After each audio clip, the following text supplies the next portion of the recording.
बच्चों, स्वागत है साइंस हरियाणा यूट्यूब चैनल खास Haryana board students, Hindi medium students के लिए।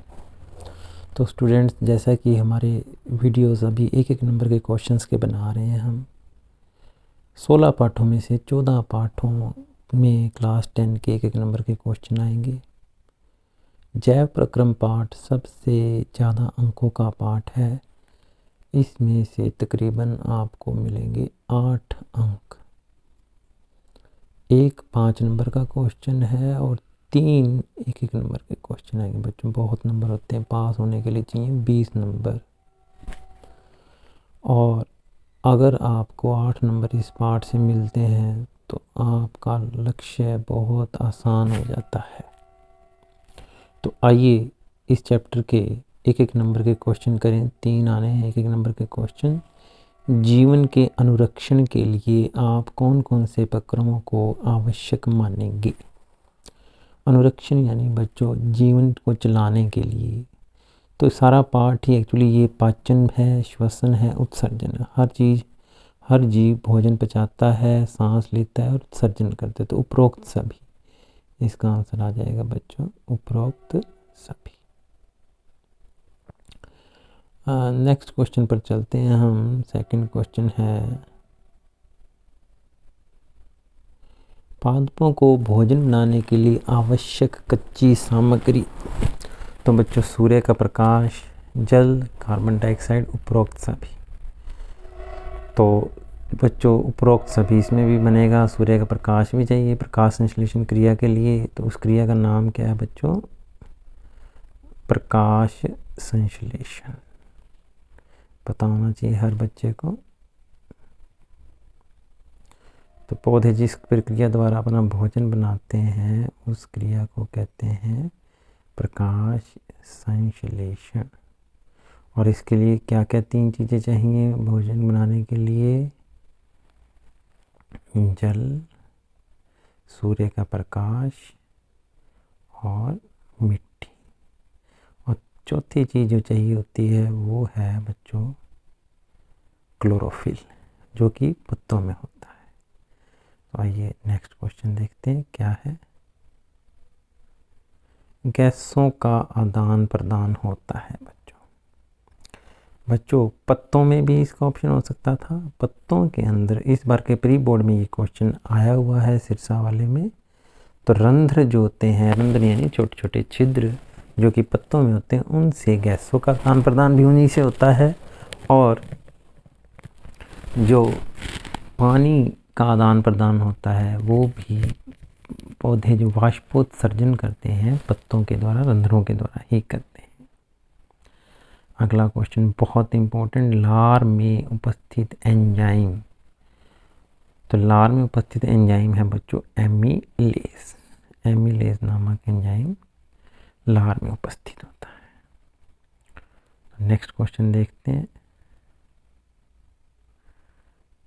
जो कार्बोहाइड्रेट को पचाता है, ये भी बच्चों ध्यान रखने वाली बात है कि एमिलेज किसको पचाता है? कार्बोहाइड्रेट को। और लाइपेज वसा को। ट्रिप्सिन और पेप्सिन दोनों पचाते हैं प्रोटीन को। हाइड्रोक्लोरिक अम्ल का स्त्रावन होता है। तो बच्चों अमाशय के अंदर, हमारे स्टमक के अंदर हाइड्रोक्लोरिक अम्ल का स्त्रावन होता है और ये भोजन को पचाने का काम करता है। अगला क्वेश्चन देखते हैं। पित्त रस पाचन में सहायता करता है बच्चों। पित्ताशय में पित्त रस इकट्ठा होता है, बनता ये यकृत में है यानी कि लीवर में।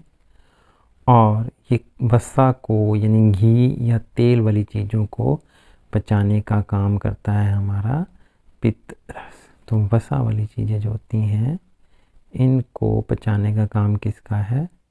पित्तरस का। और पित्तरस बनता कहाँ है? यकृत में बनता है यानी कि लीवर।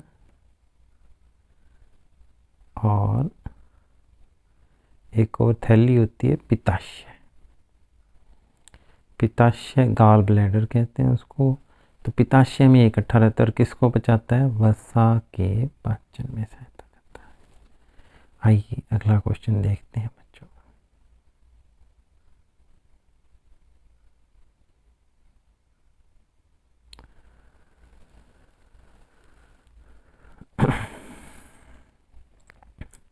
नेक्स्ट क्वेश्चन है, भोजन के पूर्ण पाचन का स्थान। छोटी आंत क्षुधांतर जो है, स्मॉल इंटेस्टाइन, भोजन के पूर्ण पाचन का स्थान है।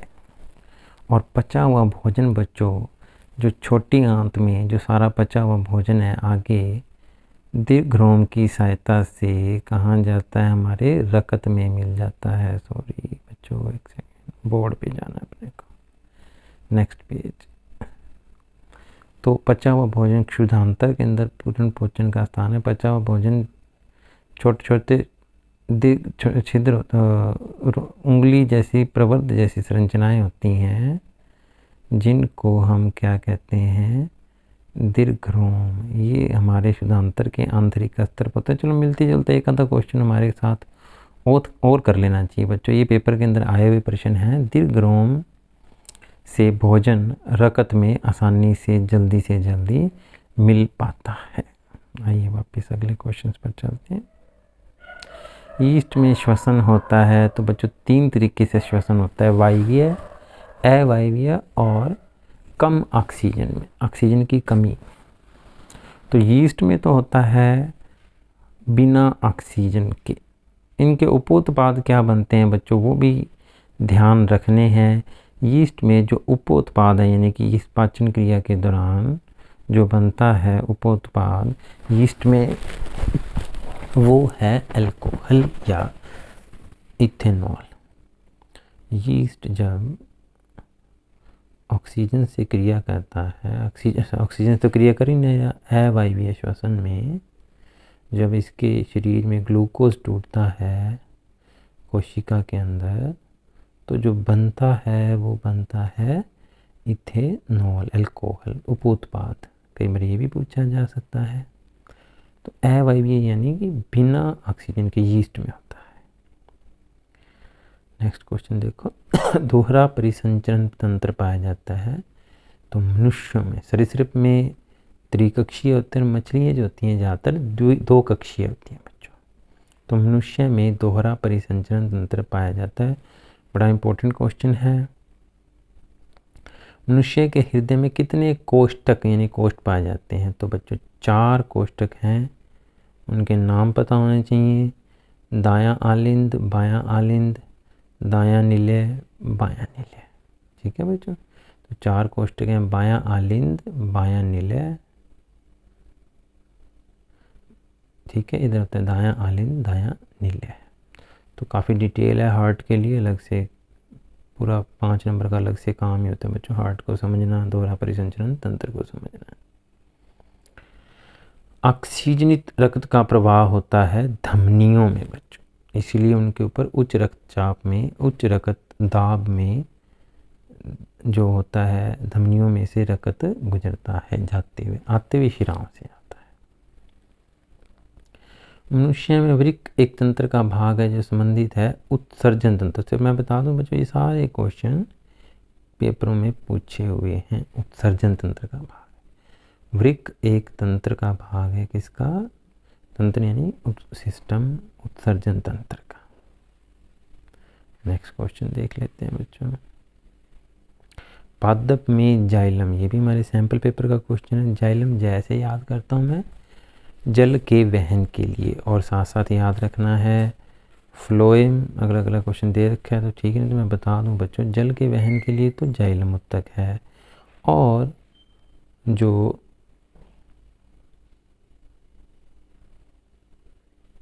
भोजन जो कि पत्तों में बना है, भोजन के वहन के लिए कौन सी उत्तक है, भोजन का वहन होता है, याद रखना है बच्चों, फ्लोएम उत्तक से, फ्लोएम उत्तक। और ये बना कहाँ है भोजन, पत्तों से पूरे शरीर तक पहुँचना होता है। कई बार 3 नंबर में भी ये क्वेश्चन आ रहा है, जाइलम फ्लो में अंतर, या पौधों में भोजन का स्थानांतरण किस तरीके से होता है, जल का स्थानांतरण किस तरीके से होता है, 3 नंबर में भी आ सकता है ये क्वेश्चन। स्वपोषी पोषण के लिए आवश्यक है, भाई दोबारा कोई स्वपोषी पोषण के लिए जो पौधे होते हैं वो स्वपोषी होते हैं, तो तीनों चीज़ें आवश्यक है। पायरुवेट का विखंडन कहाँ होता है, ये हमारा NCERT का क्वेश्चन है, तो हमें अच्छे ढंग से ये जरूर आने चाहिए बच्चों। NCERT के क्वेश्चन किताब के जरूर करने हैं, 3-3, 4-4। तो ये आंसर आ जाएगा माइटोकॉन्ड्रिया। माइटोकॉन्ड्रिया में पायरुवेट का विखंडन होता है, इसको हम कोशिका का बिजली घर भी कहते हैं। आइए नेक्स्ट चलते हैं हम। वृक्क की क्रियात्मक इकाई है वृक्काणु या नेफ्रॉन। तो 16 क्वेश्चन करते हुए मुझे तो पता ही लगा, हालांकि इतने क्वेश्चन सफिशिएंट तो नहीं है, पाठ बहुत बड़ा है, 8 नंबर का पाठ है। मेरा मन कर रहा है कि एक 10-12 क्वेश्चन और इस पाठ के दूँ मैं किसी दिन, लेकिन फ़िलहाल के लिए वृक्काणु जो है, वृक्क उत्सर्जन तंत्र का जो भी भाग है, क्रियात्मक इकाई क्या है, वृक्काणु। तो बच्चों जुड़े रहें साइंस हरियाणा के साथ। आपको ना डिस्क्रिप्शन बॉक्स में 14 पाठों के 1-1 नंबर के क्वेश्चनों का लिंक दूंगा बच्चों, वो प्रिंट निकलवा लें, वो बेहद ज़रूरी हैं। उनमें से आप मान के चलो 30 में से 20 क्वेश्चन आने के चांसेस हैं। सब्सक्राइब कर लें चैनल, ताकि मैं लाइव आ सकूं बच्चों, आपको ज़्यादा से ज़्यादा साइंस पढ़ा सकूं। थैंक यू बच्चों।